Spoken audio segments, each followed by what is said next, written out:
योग सिद्धांत 23वां परिच्छेद शक्ति प्राप्ति के दिव्य साधन। अब तक हम धारणा और ध्यान के बारे में पढ़ चुके हैं। अब समाधि के बारे में पढ़ते हैं। ध्यान और समाधि में केवल मात्र इतना ही अंतर है कि ध्यान में योगी त्रिक ज्ञान की स्थिति के अनुसार अपने आप को ध्येय से अलग देखता है और ध्येय को प्राप्त करने के लिए प्रयत्नशील रहता है, किंतु इसका प्रयत्न बेकार नहीं होता। मनुष्य को घबराना नहीं चाहिए। पहले इस नियम को सामने रखें, स तु दीर्घ काल निरंतर सत्कारा सेवितो दृढ़ भूमि, अर्थात लंबे समय तक लगातार और आदर पूर्वक किया गया अभ्यास सफलता का दाता होता है। इसलिए योगी धैर्य पूर्वक जैसे जैसे अपने ध्यानाभ्यास को बढ़ाता है तभी वह समाधि का अधिकारी बनता है और उसका मन त्रिक ज्ञान को छोड़ करके ध्येयाकार में परिवर्तित होने लगता है।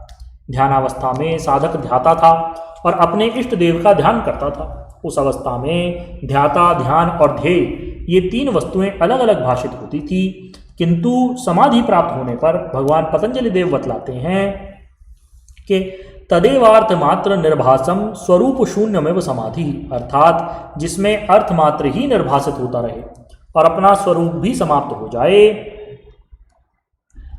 साधक की अपनी वृत्ति तदाकार वृत्ति होकर के ध्येयाकार में पूर्ण रूपेण परिपक्व हो जाए, उसी स्थिति का नाम समाधि है। उपनिषद बतलाते हैं कि समाधि ही समतावस्था जीवात्म परमात्मनः, अर्थात जीवात्मा और परमात्मा की समतावस्था को समाधि कहते हैं, जिसमें मैं ईश्वर से भिन्न हूँ ऐसी वृत्ति समाप्त होकर के मैं स्वयं वही हूँ ऐसी वृत्ति ही कायम रहने लगती है और योगी अपने आप को प्राणी मात्र के अंतःकरण के अंदर देखने लगता है। तो समझ लेना चाहिए कि उसकी समाधि की योग्यता है।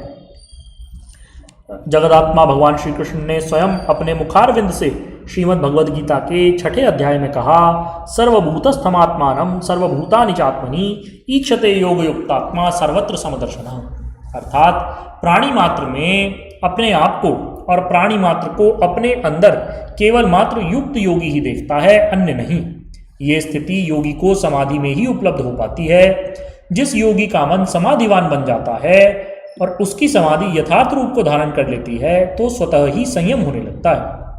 संयम की परिभाषा भगवान पतंजलि देव ने दी है, त्रयम एकत्र संयमः।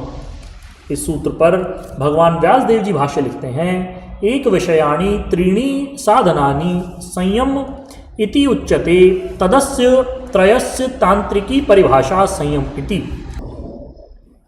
इसका अर्थ है धारणा, ध्यान और समाधि तीनों एक विषयक होती रहें तो ही मनुष्य संयम को प्राप्त होता है।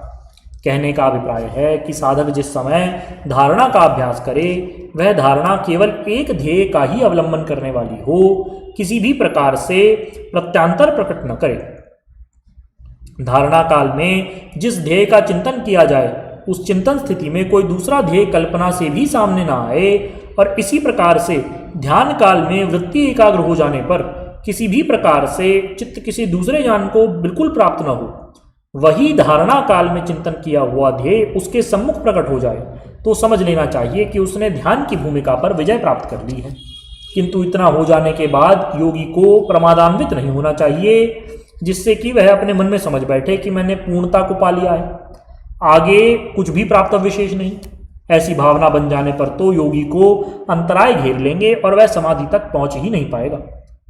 जब इस प्रकार के आलस्य और प्रमाद से बच करके योगी अपने ध्येय का ही आलंबन लेकर के आगे बढ़ने का प्रयत्न करेगा तो उसके ध्यान को कोई दूसरा ज्ञान स्पर्श नहीं करेगा और शनै शनै उसका मन समाधि रूप में परिवर्तित होता जाएगा। समाधि हो जाने पर भी योगी की वृत्ति किसी और विषय में तदाकार न हो, तब वह समाधि पर पूर्ण रूपेण विजय प्राप्त कर लेने वाला होकर के उसका संयम सिद्ध हो जाएगा। संयम सिद्ध हो जाने के पश्चात उस संयमित मन को योगी जहाँ जहाँ लगाएगा वहाँ वहाँ की शक्तियों को वह अवश्य ही प्राप्त कर लेगा। इसी सिद्धांत को लेकर के समाधि पर विजय प्राप्त करने वाले योगी सिद्ध शक्तियों के भंडार बन जाते हैं। वे जिस प्रकार की जिस ताकत को प्राप्त करना चाहें उनको वह ताकत बराबर उपलब्ध होती चली जाती है और जैसे जैसे वह योगी संयम को प्राप्त करता है वैसे वैसे उसके सामने समाधि प्रज्ञा स्पष्ट रूप से प्रकट होती चली जाती है। इति। बोलिए श्री सद्गुरुदेव भगवान की जय। परम प्रभु श्री रामलाल जी महाराज की जय। योगीराज अनंत स्वामी श्री चंद्रमोहन जी महाराज की जय। श्री सदाशिव भगवान की जय। श्री वृंदावन बिहारी लाल की जय। श्री शंकर भगवान की जय। हर हर महादेव।